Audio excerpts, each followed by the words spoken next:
Hello and welcome to, you guessed it, another edition of Through Imperial Eyes. I am your host, Braydon Leadbetter. And I'm your co-host, Jackson Daleen. How you doing, Jackson? I'm tired. I've been working a lot, so I haven't had a lot of time to do things. How was your weekend?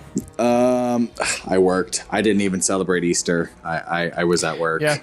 So I just sat and hung out. I had like a small outdoor get-together with family. Cool. And, it was fun. But I did, however, finish Clone Wars Season 7. Yeah. Now, I did not finish the entirety of Clone Wars. I still have like Season 6 to watch. But I was itching to finish Season 7, so I was like, you know what? I'm going to sit down, take a whole day, and just watch the entirety of Season 7. What are your final thoughts? My final thoughts is that my expectations were a lot higher than what I got because of how many people talked it up. It's not that I didn't like it. I loved it. But I didn't expect it to be so Ahsoka-centric, which I did like. Yes.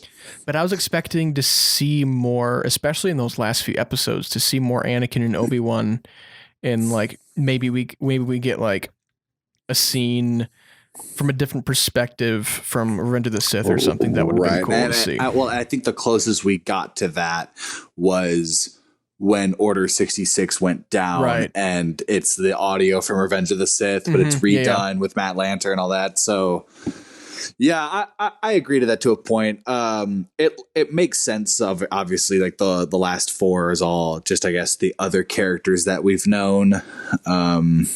Because we know what happens. I think it answers a lot of questions we have with Ahsoka and Rex where she is for Order 66, or like, what happened to characters like Rex and stuff like that. And right. I think it was great how they kind of made it to where Rex, the reason he didn't kill the Jedi because he had a chip malfunction. Well, he knew before it snapped. Yeah. Because you haven't watched season 6. Okay, when you watch season 6, Rex's moment before 66 makes a lot of sense then. Okay. Because that's what that's all about.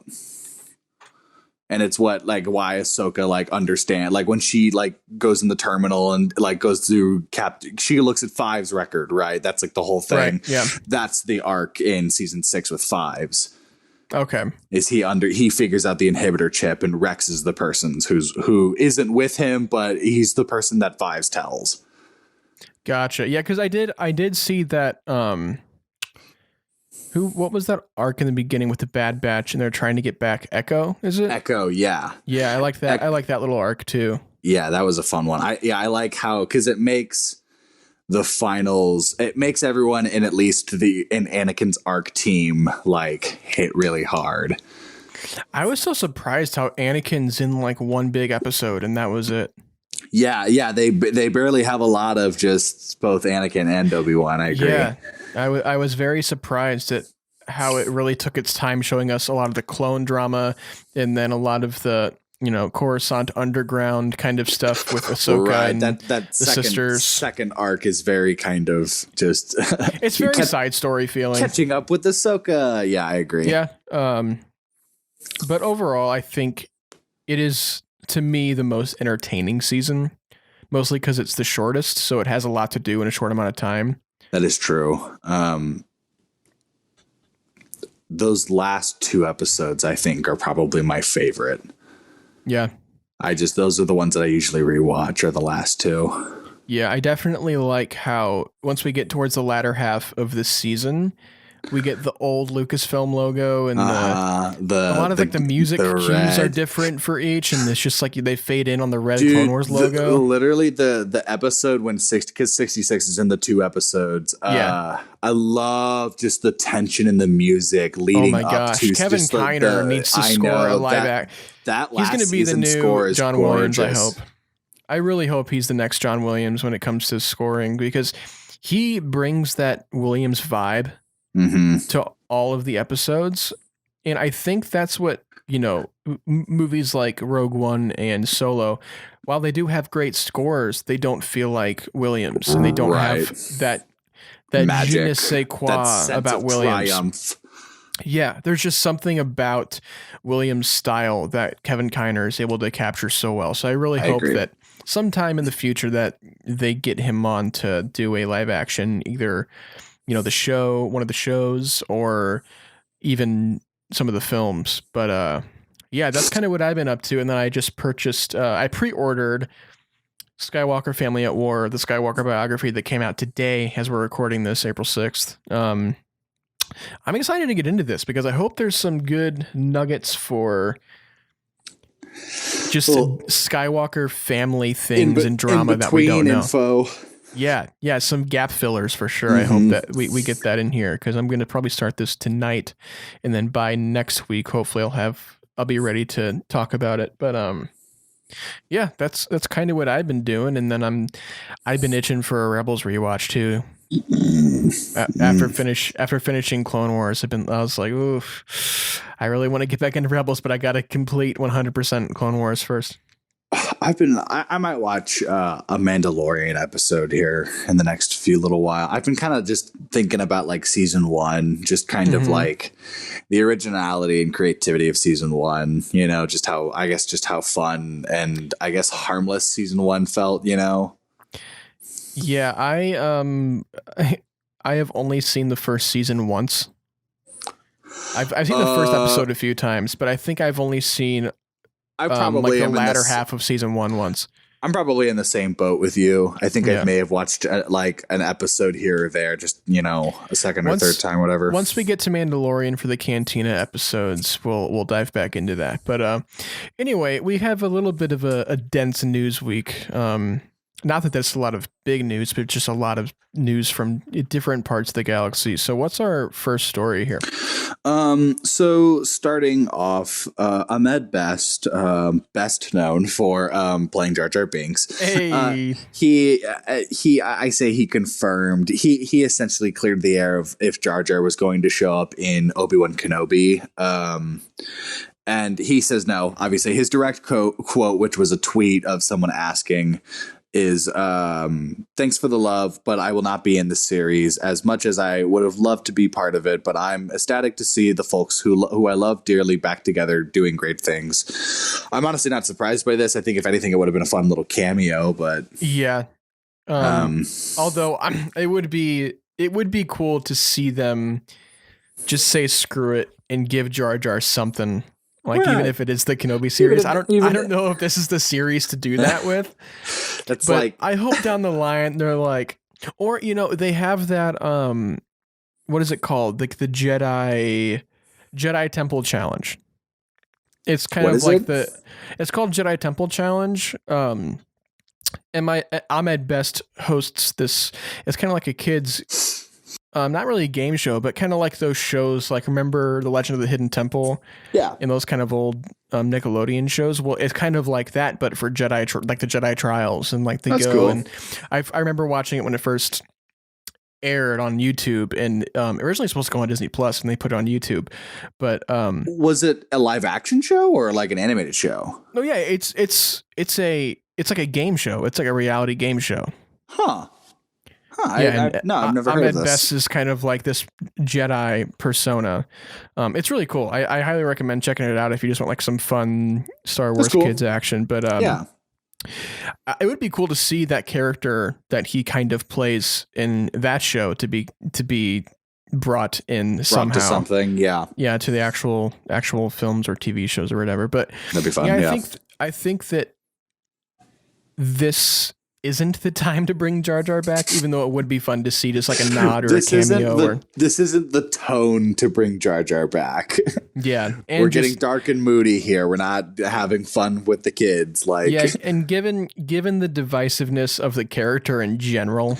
Yeah, I agree. And the divisiveness of the Star Wars fandom in general. Yeah. Right now is not the time. It's like that Robot Chicken skit when Jar Jar meets Vader and recognizes Vader as Anakin before Force haunts him. Yeah. Yeah. What's next? Marvel unveiled a Star Wars High Republic variant cover of one of the comics for Trans Day of Visibility. It featured Tarek and Correct? Very weird pronunciation, weird spelling. I want to say carrot, but I know that's not it. Ceret. But honestly, Terrace and Surette. Yeah, that makes sense. Terrace and Surette. Because then it's back.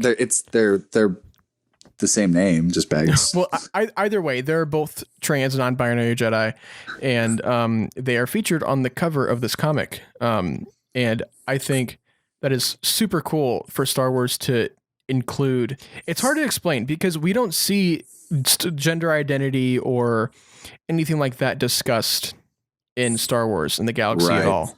And obviously you have to assume that, on different worlds, there aren't just genders. Like there's it's much more expansive than that. So the fact that cultures don't adapt to that style, it's yeah.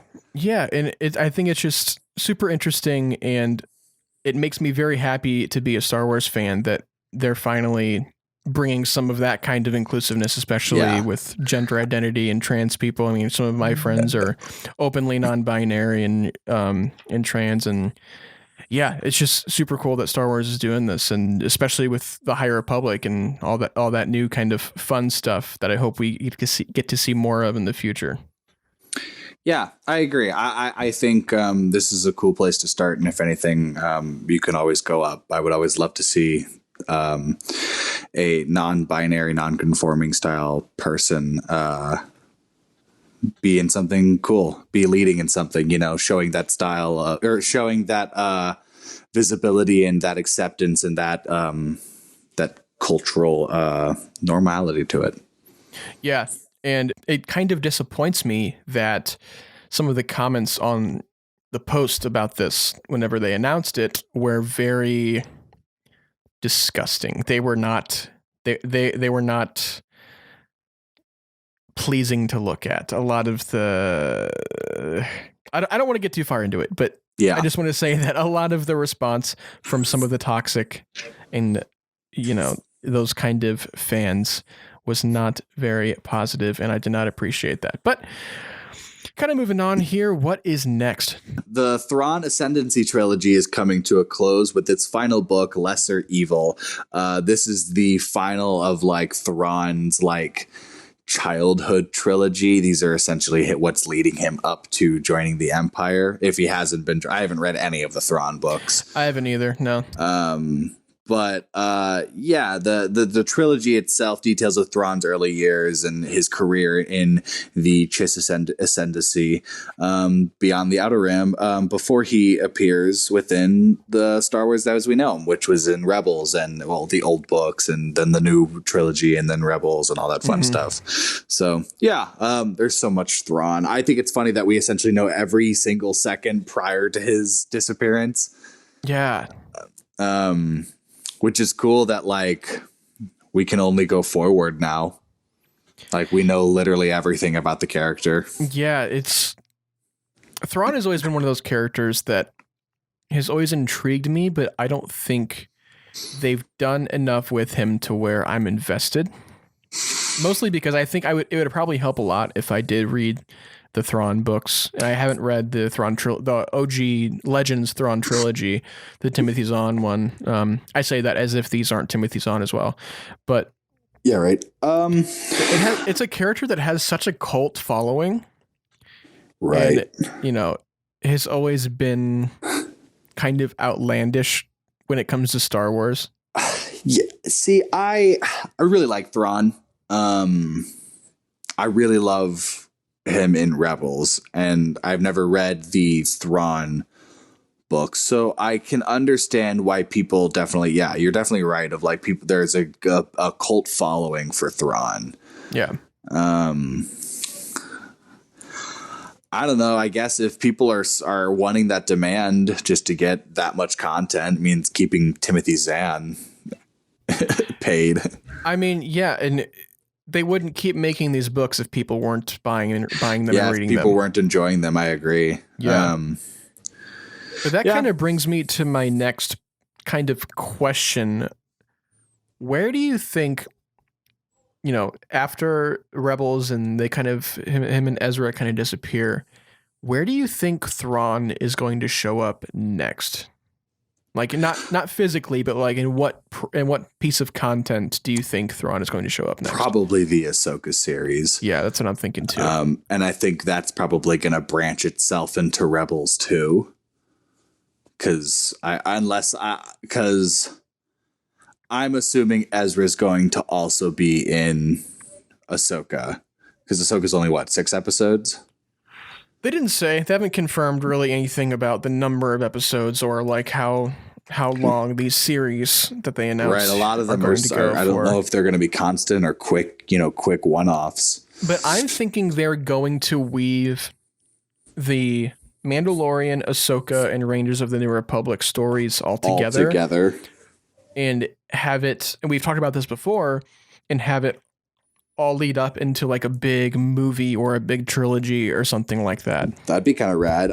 Is Ahsoka supposed to come out this year? Do we know? No, I think they're they might be planning on shooting later this year. I think that's what I thought. Because this year is Bad Batch and Book of Boba Fett. Is anything else coming out this year? And Visions is this year. Okay. Right. That's what they said. They said late 2021. So we'll see. Okay. Yeah, I think for sure Thrawn has to appear somewhere in live action. Either whether it's Ahsoka, whether it's Mandalorian season 3, whether it's whatever.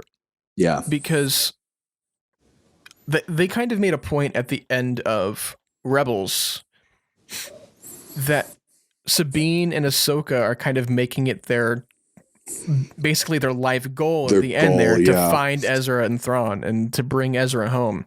And I think that we need to see that happen. And I think Dave Filoni made a point to open the floodgates for more storytelling when it comes to Ezra and Thrawn. Kind of seems to be what Ahsoka's still doing, especially in Mando season 2. Yeah, I mean, she's still looking for Ezra and Thrawn, even after it being, I would say, because they don't start until after Endor, so it's been about 5 years. Yeah.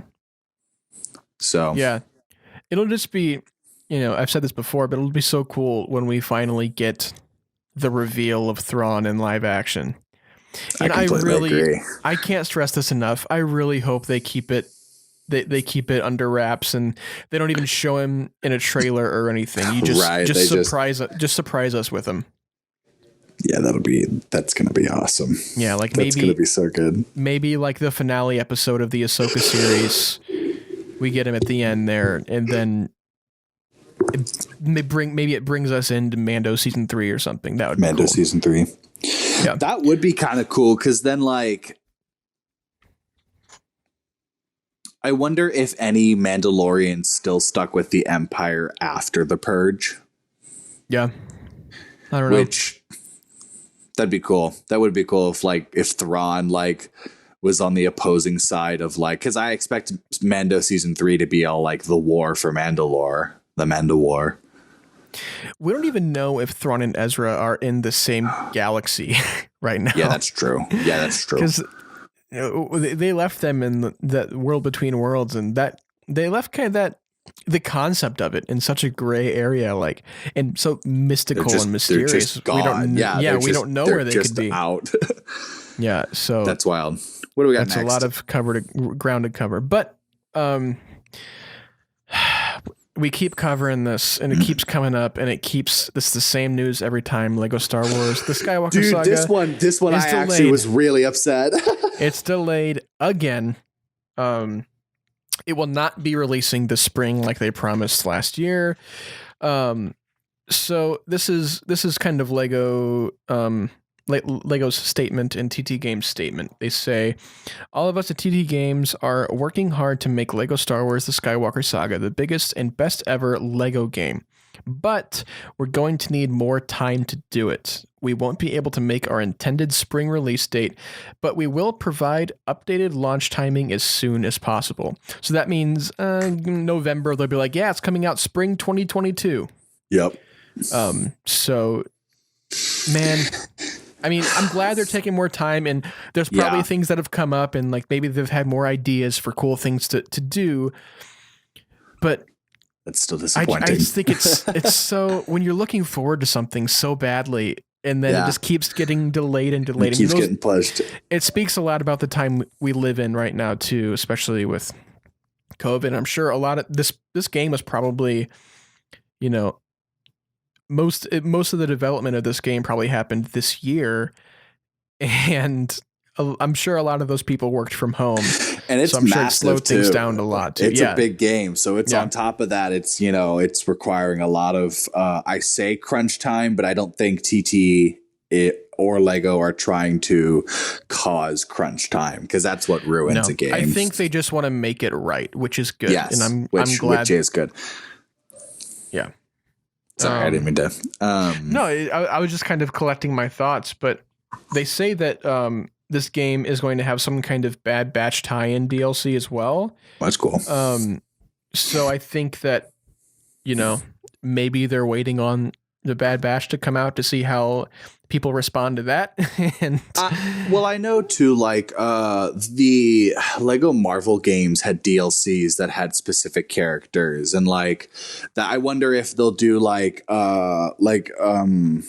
because Skywalker Saga, there's over 300 characters. I wonder if any of that's going to be Clone Wars content.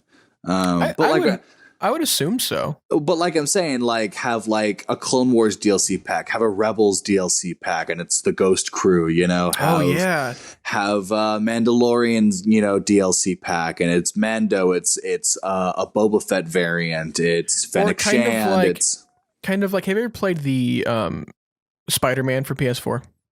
Yes, absolutely. So how, like, once you beat the game, you get all these different other storylines you can play too. There's one with Black Cat and stuff like that. So, maybe something like that where like you can go off and play like a Clone Wars storyline. Yeah. Or you can play like a Rebel storyline or Mando or whatever. That would be cool. Yeah, that'd be really cool. Just a full DLC package. Yeah, and you just get the entire, not even Skywalker Saga, but the Star Wars Saga. You get everything. So that would be cool. But yeah, speaking of Lego Star Wars, I was just on, if you're listening to our latest Imperial Cantina episode, we had my good friend Brandon Sears on talking Revenge of the Sith. That's on our podcast feed right now. If you want to go check that out, we had a great conversation. But I was on his channel, his YouTube channel, Not So Extreme Gaming. We were playing some Lego Star Wars, and that was some of the most fun I've had playing a video game in such a long time, because Lego Star Wars was one of those games that it wasn't too hard, because I sucked at video games when I was a kid, and it wasn't hard enough to make me rage quit. And I actually had fun playing it. It actually made me feel like I was good at video games for a while. And it's just such an iconic game at this point. I always forget how hard platforming is in a Lego game, but other than they're pretty easy. And that was back when Lego had that iconic, when in their games the characters didn't talk. They had to speak, yeah, they had to grunts and moans, communicate through like grunts and moans, kind of like Sims, and like they kind of, there was a lot of comedy weaved into a lot of the scenes too. Have you ever seen? I think it's on YouTube. It's called Every Star Wars Death, but when they die, it's Lego. No. So there's a YouTube video where it's like a supercut of almost every single Star Wars death, but every single time when the character dies, it cuts to the Lego version of that death. That's from awesome. The Lego Star Wars games. It's hilarious. I remember when the Lego Yoda became just like a mirror, like Lego Yoda's death sound. Yeah. Mm-hmm. That's funny. But yeah, this is again delayed, but I'm very excited for this because Lego Star Wars is one of my favorite video games and kind of introduced me to not sucking at video games. But what's next? So coming up, Star Wars Essential Legends collection is coming from Del Rey, which is essentially they are remastering and redesigning covers for 3 classic Legends books, which they're doing Heir to the Empire, the Darth Bane Path of Destruction, and Shatterpoint. I distinctively remember the Heir to the Empire one because it's actually really cool. It's like a big black hardcover and it's got Thrawn's face on it. Yeah. That was the one that stuck out to me. And honestly, I probably will get that one because I've meant to read Heir to the Empire. The and Darth Bane one looks really cool too. Yeah. Yeah, I think that's really cool. Just celebratory, you know. It's like the first book of the 3 like iconic Star Wars trilogy, Legends trilogies. Especially, you know, I have Darth Bane, the first 2 ones on my shelf up here. I haven't read them yet. I really need to. I bought them for the sole purpose of reading them because I've heard such great things. So I plan on doing that probably sometime this year because I got a lot of Star Wars reading to catch up on. Because I didn't know the Darth Bane books were like known to be good. Oh yeah. Really, I've heard great things. So it's some people's like favorite Star Wars novels are the Darth Bane books, but we have a little bit of a lull point here for when it comes to Star Wars novels in general because we don't have all the High Republic stuff, all the sequels to the High Republic stuff coming out until the summer. So I think I'm going to use this time to read up on a lot of the Legends stuff I've missed. Finish up stuff, yeah. Just kind of tie up some loose ends when it comes to things I've been wanting to read. But yeah, I think this will be cool. That hopefully will reintroduce some people to some of the Legends stories. I've never been a huge Legends guy, just because as soon as they announced that kind of all of the secondary Star Wars books and stuff like that were ever released are no longer canon, I was kind of like, oh, well, what's the point? You know, I see it as kind of the Legends are, I guess, the Legends of Star Wars. They're kind of right, but they're not exactly right. So they're still just kind of like stories told from an unreliable narrator. Yeah, it's like some dude telling you the story rather than like, this is what actually happened, you know? Yeah. I think, there is some fun to be had with those books. And, you know, I think I read the Shadows of the Empire novel back in the day, like 2015 or so. I read it. That was a fun read. It's very dated though, just the way it's written. And, you know, sometimes there's like weird comparisons to Earth-like things in those books, and like it kind of takes you out of it. It's not very Star Wars, but yeah, I think these will be cool, and hopefully we'll get some more people interested in some Star Wars reading. But kind of moving on here, this past weekend we finally got the Star Wars Vintage Collection on Disney Plus with the 2D Tartakovsky Clone Wars. Both seasons were released, and then we got the story of the Faith Wookiee, which is the animated excerpt with the, you know, from the holiday special, and it first introduced Boba Fett. And then we have the Ewoks animated series from 1985. And apparently we are getting the Droids show that we talked about a few episodes ago. Cool. We're getting that. We're getting that later this year, apparently. Cool. So that'll be cool to finally see. I think they're kind of planning on releasing that in conjunction with the Droid Story show. Right. So that'll be cool. But what are your thoughts on all this vintage stuff coming out, and especially with the Caravan of Courage and the Ewok Adventures? I haven't watched anything. I've seen 2003 Clone Wars before, but I haven't watched any of the new stuff. I want to watch the Christmas special, the story of the Faithful Wookiee. Yeah.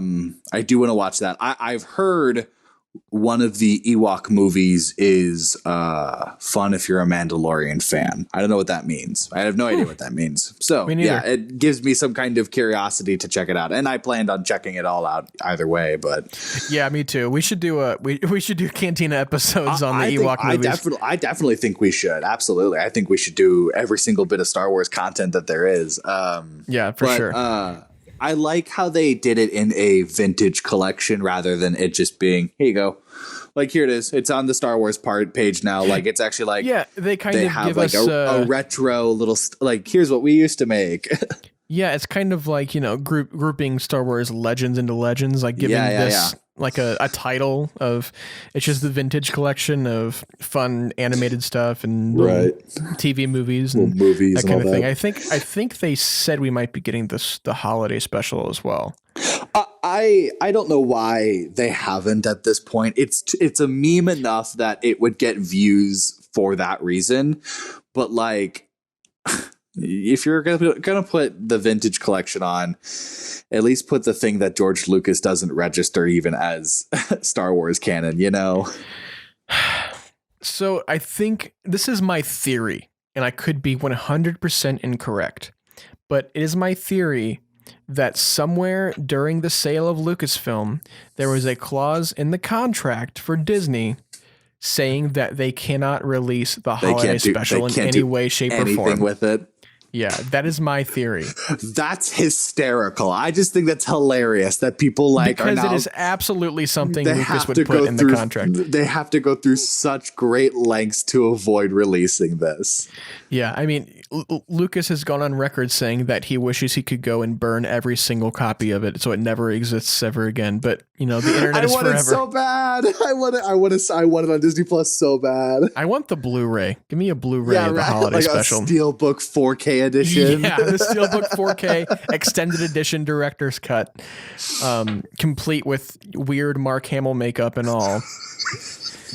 It comes with like a broken Yoda puppet, like yeah, and like the weird singing person in a bubble, and it's a weird, wacky special. They were just cashing out on Star Wars at that point.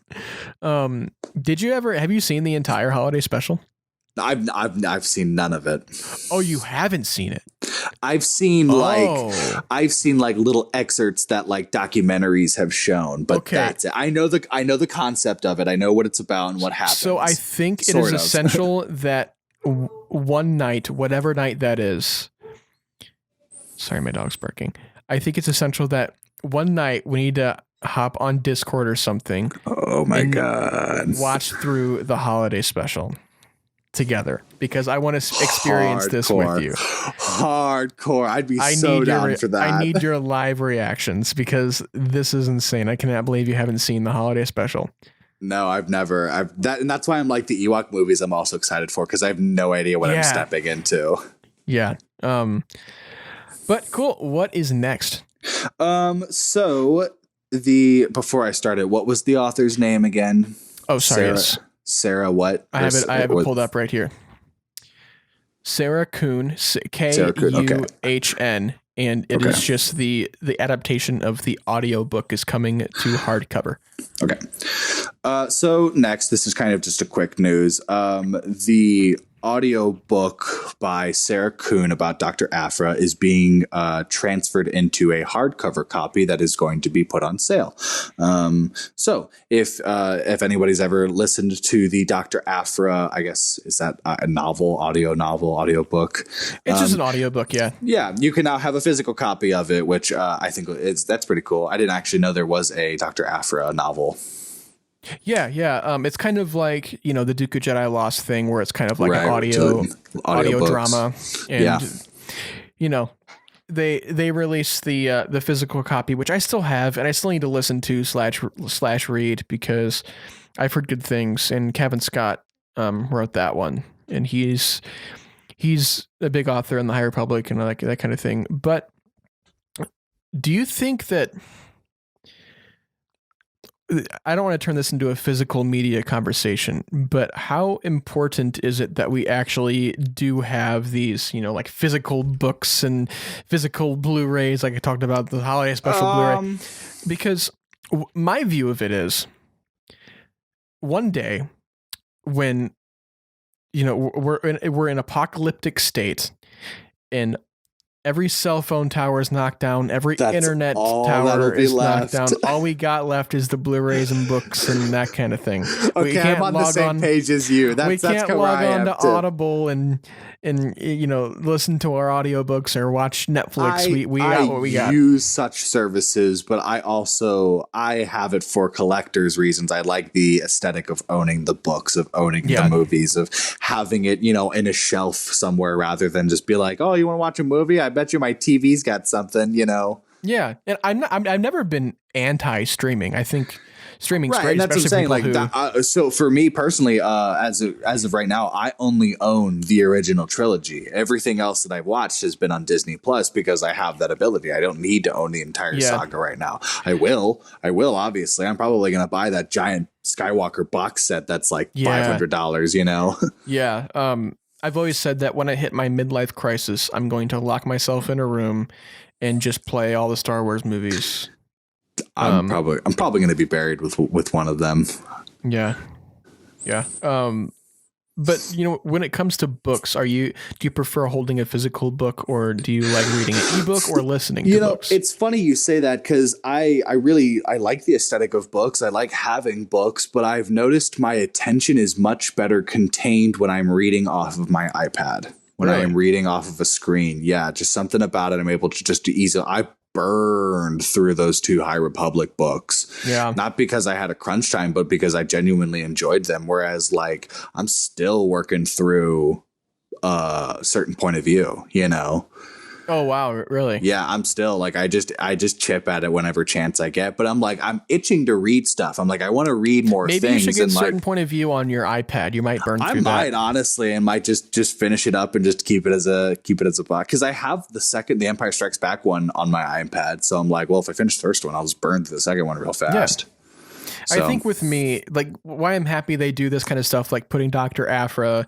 in script form physically, I just like being able to hold a physical book and read it, and like I'm holding the story in my hand. I own it. Like I have a copy of it. Like that's cool, because at some point you don't know, it's some distant future it could become famous. It could become a collectible. It could become worth something. Even if it never does, it's cool to still say like, oh yeah, like this is the Dr. Aphra like hardcover copy of the audiobook. I just like being able to display things on my shelf. Yeah, absolutely. It's good home decor.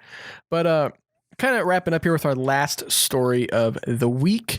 Star Wars released the definitive biography, Skywalker, A Family at War, which I just purchased and it arrived today.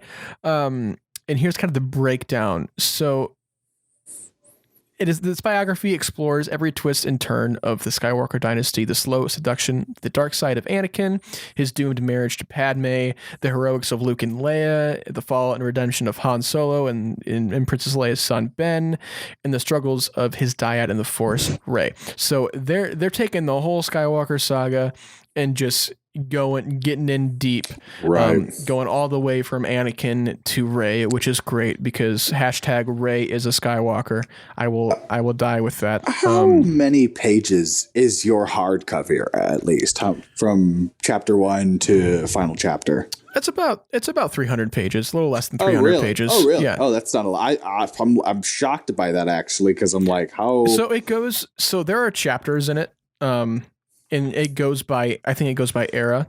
So for instance, starting out, we have like the Force, Anakin and Shmi.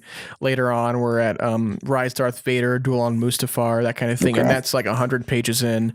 And then finally ending with the battle. The Last Skywalker, Ben Solo Reborn. That's like near the end there. So we get the entire Skywalker family lineage. So yeah, I cannot wait to get into this. I'm going to start it tonight.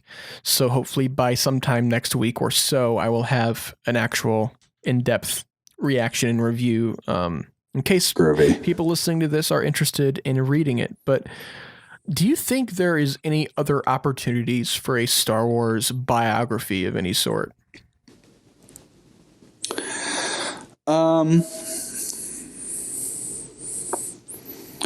I think it'd be there's characters that you could do like Palpatine, to know the entire life of Palpatine, or like I think it'd be kind of funny if they did like character biographies, like it was actually it would be really funny, a Lando bibliography.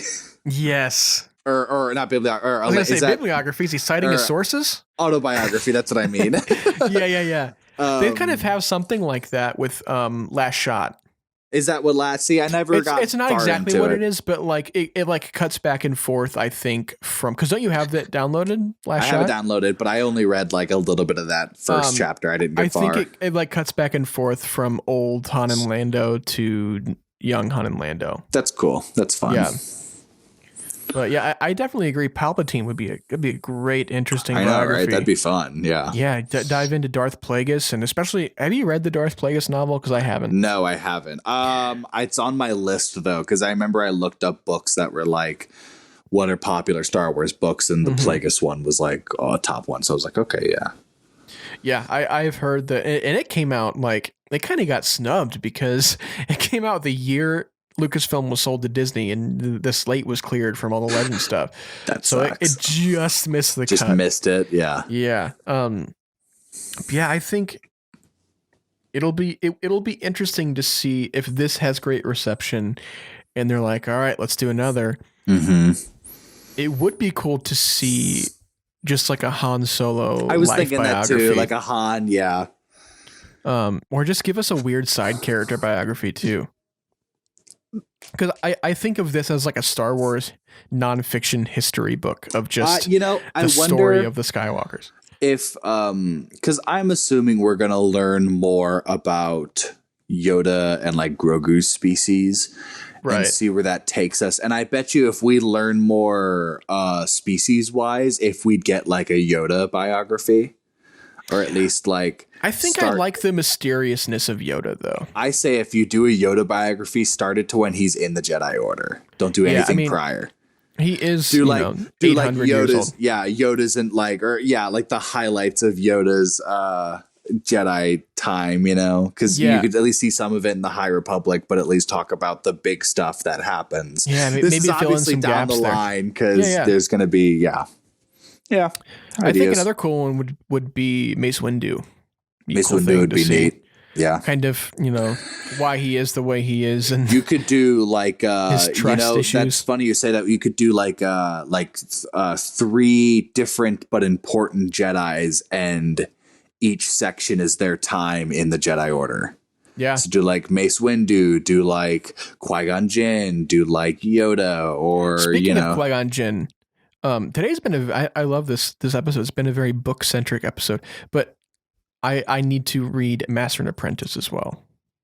Yes, I do need to read that too. That chapter in certain point of view is actually really good. The Master and Apprentice chapter. Yeah, it's Obi-Wan and Qui-Gon chatting.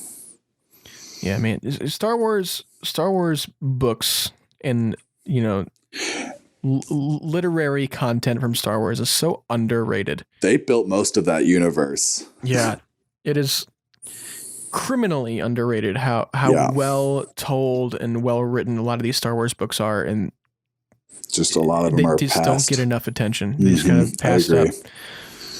But cool. I think that kind of wraps us up for this week. Yeah, I agree. Well, you guys know where to find us on Instagram @Through Imperial Eyes Pod, Twitter Imperial Eyes Pod, and YouTube we are just Through Imperial Eyes Podcast. Jackson, where can they find you? You can find me on my Twitter at Quackson_Scalene. That's QUACKSON_ and then Scalene like the triangle. And then you can follow my photography Instagram at Deleen_photography. Deleen spelled DALEEN. Braydon, what about you? You can find me on Twitter at Braydathlon and on Instagram at braydonleadbetter. And everybody, do not forget, leave that rating and review on Apple Podcasts. Really, really helps out the show. And if you don't have access to Apple Podcasts, you can check us out on Spotify, Anchor, Google Podcasts, literally anything else. We're everywhere. YouTube, check us out. But if you guys didn't know, we talked about this earlier, we do have another show on this podcast feed called Imperial Cantina, where we go through every single Star Wars movie, one movie at a time, with a guest, have some drinks, and talk about that movie for an extensive period of time. We get in deep, talk about the themes, talk about little trivia things, everything. So we go in deep, and we're going to have another episode coming this Saturday about The Force Awakens with another guest. So that'll be fun. And guests, actually. This is our first 2 guest show that we will be having. Well, all right. So we will have 2 guests this Saturday. So hopefully we're going to try to keep this episode under 2 hours, but I have doubts. But I have it planned. I've got it worked out. And we're getting into sequel trilogy, and it's kind of the most divisive trilogy at this moment. So I'll have a fun time holding my own, defending everything with every fiber of my being. But you're just gonna be really on edge all of these next couple episodes. Just well, hopefully, when we get to The Last Jedi, that'll be a pretty positive episode because our guest for The Last Jedi is a big Last Jedi fan too. But if you guys didn't know, gonna be positive episodes. They are. If you guys didn't know as well, we do take questions every week, and we are dumb enough to forget to ask for questions, and then we go to record an episode, and then we don't have questions because we didn't ask for them. We have a quick brainstorming session about every hour or 2 before each episode. We just talk about what we can discuss. Yeah, absolutely. But you know, if you're listening to this and you're like, hey, I wonder, blah blah blah, ask us on Instagram, ask us on Twitter, ask us on YouTube, ask us literally anywhere, and we will discuss whatever you want us to discuss on these Thursday episodes. So that is that. And then, you know, as always, be on the lookout next week for some more news, Imperial Cantina, all that kind of fun stuff. But until then, may the Force be with you.